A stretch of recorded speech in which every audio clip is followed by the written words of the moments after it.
Happy Monday, friends. How's everyone? Welcome back to the shop. We've got a bunch of stuff on the go. Today we're working on cabinet doors, finishing them up. We're getting ready to bore some holes for Euro hinges for a built-in I'm working on. I wanted to talk about table saws real quick. I'm going to do a shorter video, I promise. Is that monster sharpening video. I think I owe you guys a shorter video. There's just no way to do a short sharpening video. It's just, but anyway, I had someone ask me a question. They were over the weekend. They were wanting to buy a table saw, and they were looking a cabinet saw type of situation of stationary. But what I wanted to talk about really applies to any table saw.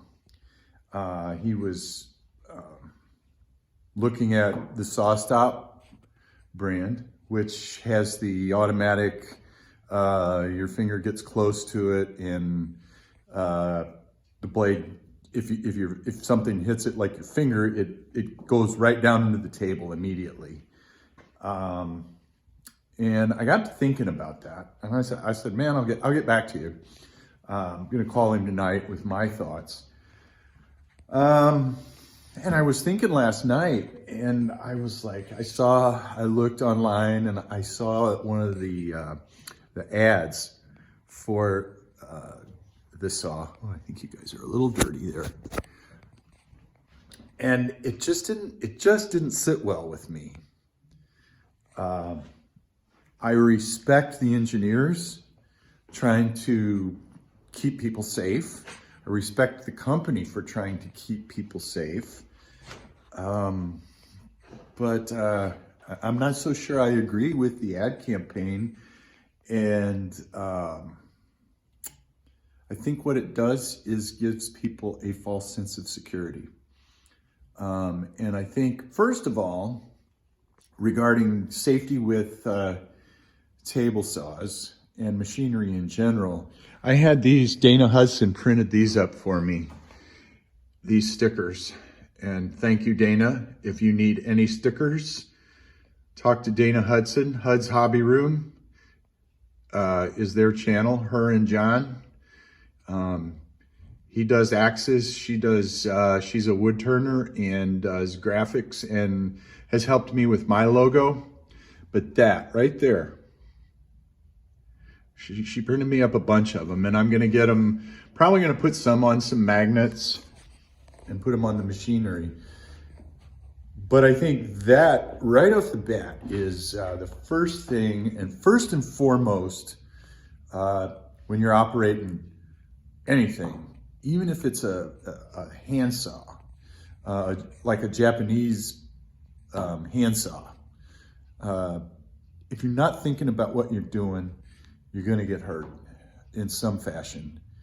You know, I've taken my bumps and bruises over the years, and my hands, you know, the tops of my hands are mostly all calluses now, or scar tissue, not calluses, but you know, there is some of that comes with the territory, construction, being in a subdivision, building houses, remodeling additions and all of that stuff, and being out on the firing line. A shop is a little bit different, but the mindset for machinery is pretty much, has got to stay the same. It helps to start the day out calm, or be able to calm your mind before you go to work. But let's get back on this table saw, and let's talk about the ad campaign for the Sawstop. So honestly, it doesn't matter if you have a $150 table saw or a $5,000 industrial whatnot. The concept is the same. The blade's going to turn this way towards you, which is kind of counterintuitive anyway. Steel going towards you, your body. So right off the bat, it's a little crazy. But the ad for the Sawstop, they take a hot dog and the saw's going, and they run the hot dog to where the hot dog hits the blade and the blade shoots down in the cabinet. Now, I get it. It's a safety feature. But how many people are going to be able to spend $2,300 or $2,500, just, that kind of money? I know they have a contractor model. I'm not sure how much that is, but it's up there. Not everybody can afford that. And the problem that I have with that is if your fingers, if your fingers are anywhere in this area, that's insane. That's crazy. They make push sticks. You can make push sticks for a reason. And the thing I have found, especially with this saw, this vintage Delta, what I ran into with this thing was I had always, first thing I did when I got a new table saw was to take this splitter and guard off. And what I realized with this saw was there's so much force on this blade. What was happening was it was causing the workpiece to ride up as it went through the blade. It caused the workpiece to ride up. And then it hit me a few months later. This guard is so heavy. I mean, it's made out of aluminum and magnesium.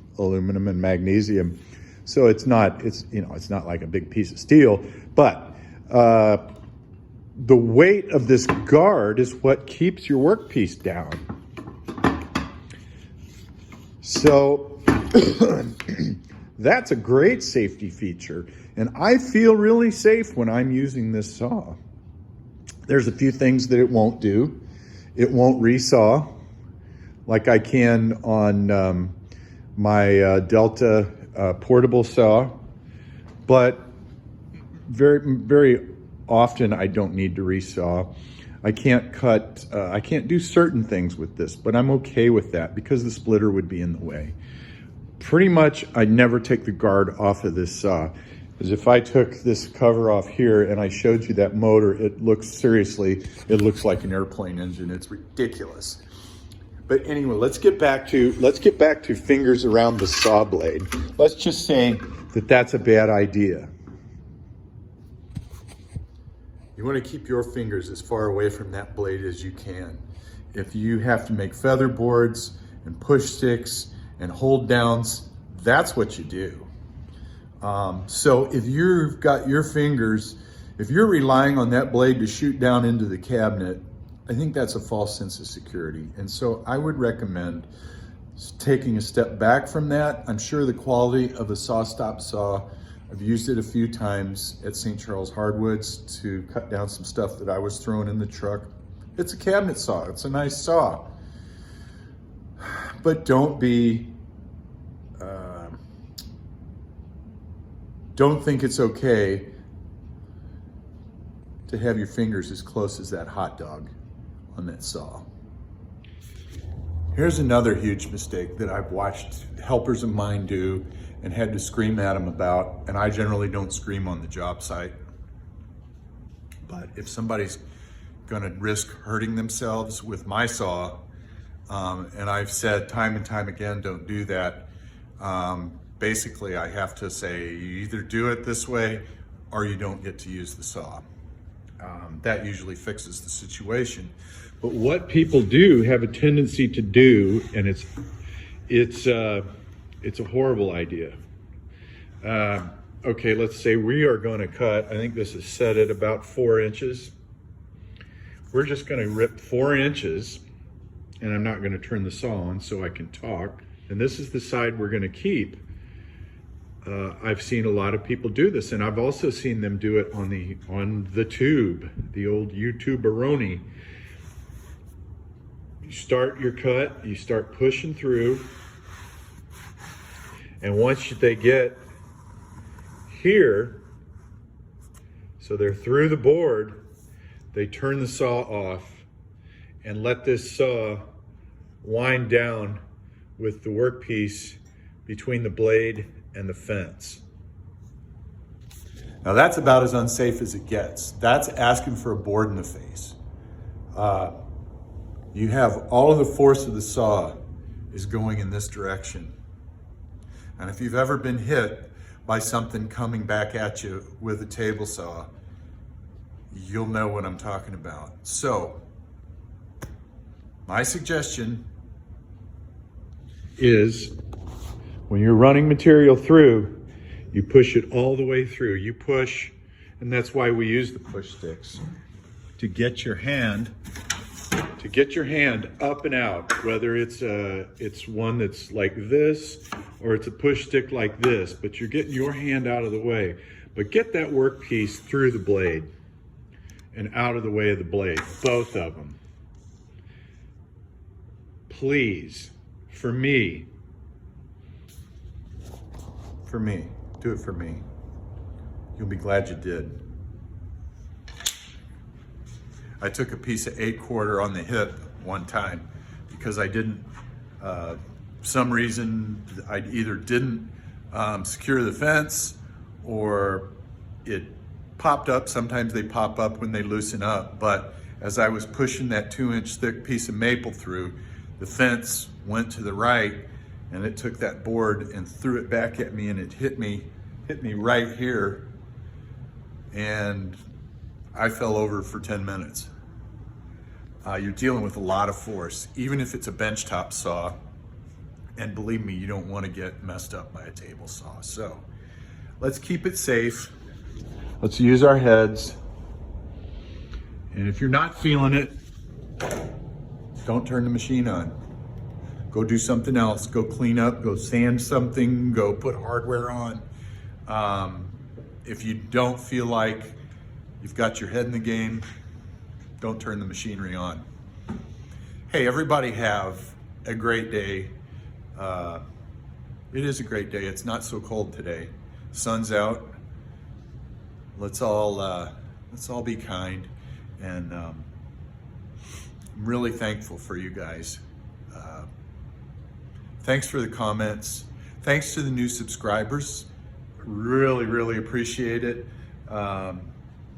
It's getting exciting, and I'm going to try to convey that excitement. And every day there's something going on, so we're going to try and get content out and let you guys know what's up. I'll talk to you soon. I'll see you in the next video.